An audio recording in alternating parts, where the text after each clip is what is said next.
আমরা ওই পুরানা রাজনীতিটা আর চাই না, যেই রাজনীতি ফেসিবাদ হয়ে জাতির গাড়ি চেপে বসে, ও রাজনীতি আমরা একেবারেই চাই না। যে রাজনীতি নিরীহ মানুষের জীবন রক্ষার চাইতে মানুষকে খুনের রাজনীতি করে, আমরা সেই রাজনীতিতে আর ফিরে যেতে চাই না।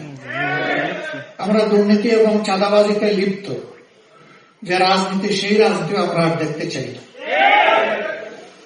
আমরা সত্যিকার অর্থে জন আকাঙ্ক্ষা এবং বিশেষভাবে আমাদের তরুণদের আকাঙ্ক্ষার বাংলাদেশটাই দেখতে চাই। সেই বাংলাদেশটা গড়ার জন্যই আমাদের এই অন্তর্ভুক্তিমূলক আয়োজন। আমরা কার্যত জুলাই বিপ্লবের যারা স্বীকৃতি দেন, ধারণ করেন, জুলাই বিপ্লবের মাধ্যমে নতুন বাংলাদেশ গড়ার স্বপ্ন দেখেন, সেই লোকগুলোই আমরা একত্রিত হয়েছি। আপনারা দোয়া করবেন।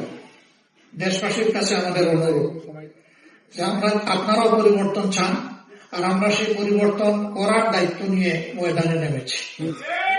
কার্যত আপনাদের দেওয়া দায়িত্বই আমরা পালন করার জন্য সামনে এসেছি। আমরা আশা করব যে আপনারা সবকিছু দিয়ে আমাদের পাশে থাকবেন, সমর্থন যোগাবেন, ভালোবাসবেন এবং জনগণের বিজয়টা আপনারা নিশ্চিত করবেন।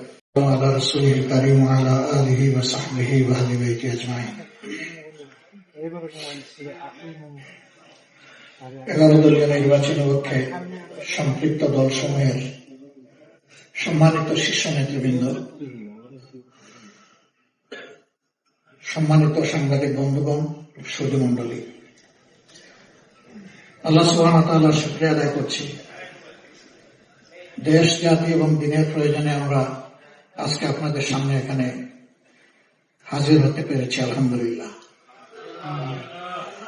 ইতিমধ্যে নেতৃবৃন্দ গুরুত্বপূর্ণ বক্তব্য রেখেছেন, আমি এগুলার আর পুনরাবৃত্তি করব না। তাদের বক্তব্য আমাদের সকলের বক্তব্য। আমরা 54 বৎসরের রাজনীতির যে ঘুণে ধরা অবস্থা, এটা থেকে জাতি যে মুক্তির আকাঙ্ক্ষা করে, সেই আকাঙ্ক্ষা পূরণের জন্যই মূলত আমরা একত্রিত হয়েছি। অতীতের মতো কোনো নির্বাচনী ইঞ্জিনিয়ারিং আমরা দেখতে চাই না, এবং আসলে আমরা একবারই এটা বরদাস্ত করবো না, ইনশাআল্লাহ। যে কোনো ধরনের কারচুপি, ভোট ডাকাতি এবং ভোট ইঞ্জিনিয়ারিং এর বিরুদ্ধে, ম্যানুভারিং এর বিরুদ্ধে আমাদের অবস্থান হবে স্পষ্ট।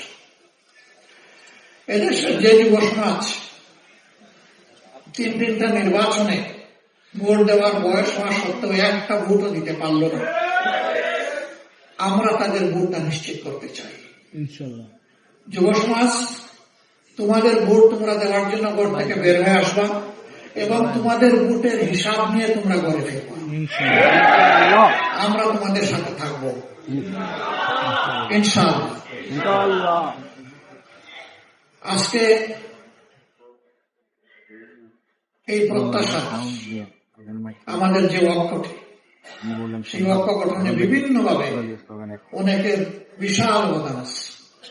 আমরা তাদের সকলের অবদানকে অত্যন্ত শ্রদ্ধার সাথে স্মরণ করি, বিশেষভাবে স্মরণ করি 47, 71, 24 সহ জাতির টার্নিং পয়েন্ট, জাতির জন্য যারা জীবন দিয়েছেন তাদেরকে, যারা লড়াই করে আহত হয়েছেন তাদেরকে, এবং যারা বিজয় ছিনিয়ে এনেছেন দফায় দফায় তাদেরকে। আমরা সকলের প্রতি শ্রদ্ধাশীল, আমরা সকলের প্রতি কৃতজ্ঞ।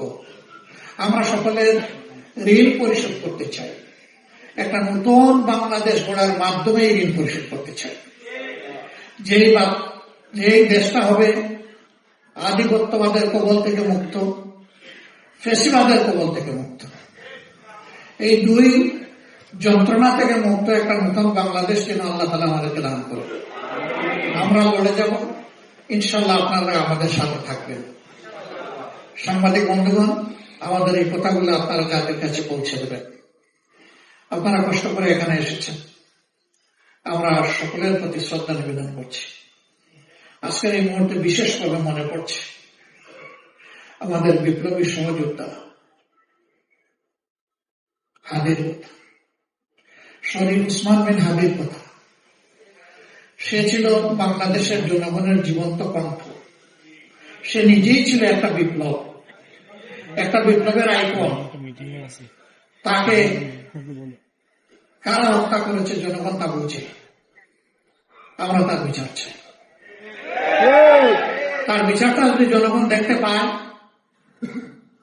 তাহলে জাতির জন্য জীবন উৎসর্গ করতে আরো অনেকে এগিয়ে আসবে, দায়িত্ব নিবে, ঝুঁকি নিবে, বিপ্লবী হয়ে উঠবে। কিন্তু এই বিচারকে যদি ধামা চাপা দেওয়া হয় তাহলে দেশে বিপ্লবীর জন্ম হবে না। অতএব হাদির বিচার সহ এরকম বিপ্লবীদের বিচার আমাদের বড়ই প্রয়োজন। আপনারা সবাই ভালো থাকবেন। আল্লাহ তাআলা আমাদের দেশের প্রতি রহম করুন, শান্তির ফয়সালা দান করুন। আগামী 12 ফেব্রুয়ারির নির্বাচনটা জনগণের আকাঙ্ক্ষার নির্বাচনে, সুষ্ঠু নির্বাচনে পরিণত হোক এবং সেই সুষ্ঠু নির্বাচনের মধ্য দিয়ে একটি সোনালী সমাজ বিনির্মাণের নতুন চাপটা রচনা হোক।